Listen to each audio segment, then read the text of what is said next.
Pemirsa, tingginya harga pangan dan bahan kebutuhan pokok selama Ramadan yang berdampak terhadap pendapatan perekonomian masyarakat yang kurang mampu menggugah hati salah seorang anggota Satlantas Polresta Padang untuk berbagi keberkahan selama Ramadan dengan menyisihkan sebagian gajinya dengan membagikan 1.000 bungkus nasi Padang setiap hari selama bulan Ramadan kepada warga miskin dan kurang mampu di jalanan dan panti asuhan.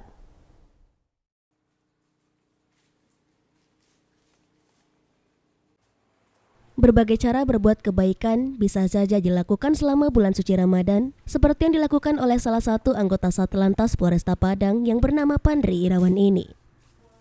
Dengan menyisihkan sebagian dari gajinya sebagai anggota Polri, Pandri membagikan 1.000 bungkus nasi Padang setiap hari kepada masyarakat kurang mampu yang berada di jalanan dan panti asuhan yang ada di Kecamatan Kototanga, Kota Padang.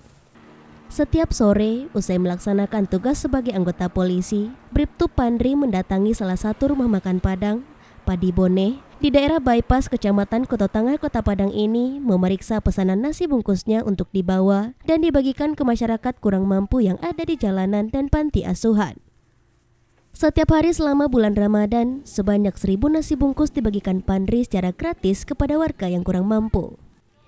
Berbagi keberkahan ini ia lakukan guna meringankan beban masyarakat kurang mampu yang menjerit akibat tingginya harga bahan kebutuhan pokok selama bulan suci Ramadan, sehingga mereka pun bisa menyisihkan uang yang hendak digunakan untuk makan sehari-hari untuk belanja keperluan Lebaran nanti.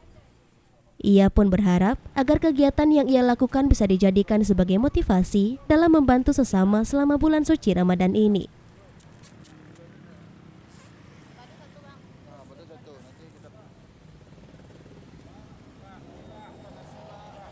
Untuk membantu warga kita, yaitu dengan situasi pandemi sekarang, harga kebutuhan pokok meningkat, maka kita melaksanakan yaitu berbagi, yaitu 1.000 nasi bungkus yang kita bagikan kepada masyarakat kita, yang kita bagi terutama kepada panti asuhan.